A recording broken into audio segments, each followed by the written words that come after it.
Alright, ang first question ko ay, ano para sa'yo ang maturity?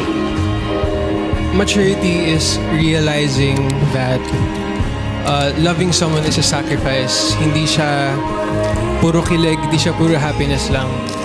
You're supposed to choose to love that person every single day, even on the days when they feel unlovable.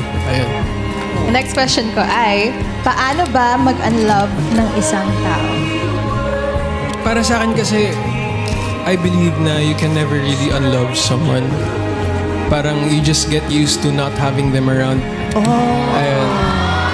My last question is, ano ang worst breakup line para sa'yo? Siguro para sa akin, sorry pero mas gusto ko siya. Parang ganun.